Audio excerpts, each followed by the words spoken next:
You know what I've noticed about God's trials? He hardly ever tells you, this is a trial, and if you hold out for 6 months, you'll be through. And some of us get to 5 months and 29 days, and we give up. We didn't know we only had 1 more day. Never give up. There's no precedent in the Bible for giving up. God determines how long the test will last, not we.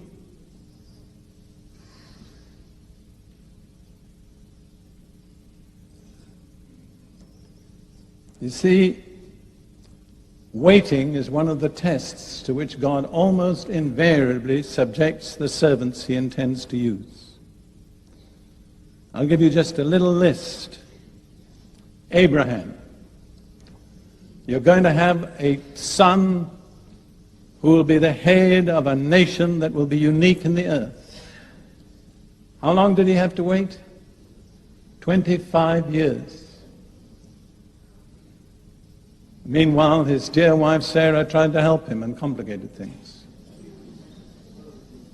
It's interesting. She said, listen to me, do what I say. First of all, have a child by Hagar, and later she said, get rid of the child. That's the counsel of the flesh. It's inconsistent. Tells you to do one thing and later cancels it. But Abraham became the man he was by waiting. He had to watch his wife past the age of childbearing and still wait. It amazes me that Abraham is so highly rated in the Bible. But what did he do? Well, essentially, he was a prosperous cattle farmer. And he wandered around the area to the east end of the Mediterranean, looking after his flocks and his herds. He did nothing very dramatic until the time came that he offered up, or was willing to offer up, his son Isaac. I've often asked myself, what was it in Abraham that caused God to esteem him so highly that he was called the friend of God? And I'm not sure that I really know the answer. But I think one way he earned God's favor was by waiting. Some of you are going to forfeit God's favor if you don't wait. And then there was Joseph. I love the passage in Psalm 105 that speaks about Joseph. I think I can identify with this to some extent from my own experience. Psalm 105, verse 17 and following. God sent a man before them, Joseph, who was sold as a slave. They hurt his feet with fetters. His soul came into irons. Somebody said the iron came into his soul too. Until the time that his word came to pass, the word of the Lord tested him. See, that's a test. The Lord gives you a glorious promise, tremendous.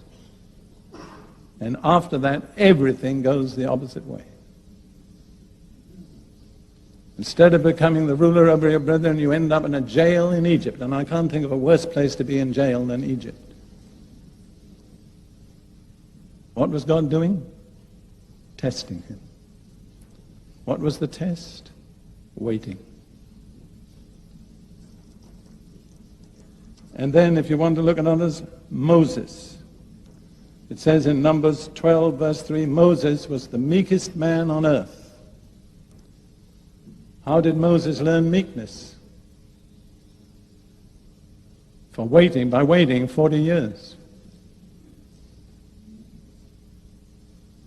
Somebody asked another preacher friend of mine, why did God keep Moses waiting 40 years? And the answer was, because he couldn't do it in 39. God will not finish until the test is complete. When Moses first thought he could deliver Israel out of Egypt, he was a very arrogant young man. 40 years later, he was the meekest man on earth. And no one except Jesus has ever exercised such authority as Moses exercised. So if you want to have authority, you know what you need to cultivate? Meekness. God cannot trust his authority to the arrogant, the proud, the self-assertive.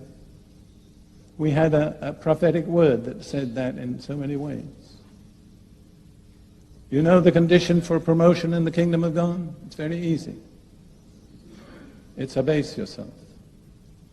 Everyone who abases himself will be exalted. But on the other hand, everyone who exalts himself will be abased. That's right. You have the choice. That's an unalterable law that governs the universe. People talk about breaking God's laws. That's not true. We don't break God's laws break us if we break them. And then let's think just about David for a moment. Another young man who was given tremendous promises of God. And he spent the next, I don't know how many years, I think probably about 15 years, living, as he said himself, like a dead dog or a partridge on the mountains, running away from the man whom he was to succeed as king. Why does God permit that? In fact, why does God ordain that? What is he looking for? In one word, I didn't hear you. Endurance, that's right. You cannot bypass endurance. You know whom I'm speaking to at the moment? Me. You cannot bypass endurance and enter into the promises of God. You can come so far, but the completeness is only through endurance. And just when it seems impossible to hold out, that's the time to hold out. Don't give in. I would like to say that to several of you individually. You're in the test. You're doing all right. Just hang in there.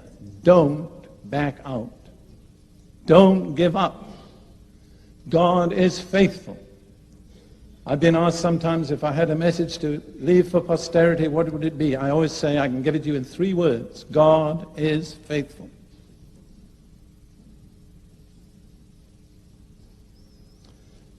I'll tell you another thing about waiting. It causes us to realize more and more our dependence on God. I can't do anything. I can't make it happen. I don't know when he's coming. I just depend on him. I don't know whether you ladies ever have problems in your house, but we do in Israel. Sometimes our electricity fails for reasons we can't analyze. And we're in the middle of cooking something or somebody's doing the ironing. And we phone and we eventually catch up with our electrician. It's midday. He says, I'll try to be there by 4 p.m. So what do we do for 4 hours? We wait. And by the end of 4 hours, you know, we will know one thing. We need the electrician. We're dependent on him. So waiting causes us to realize in an altogether new measure our dependence on Jesus. All right.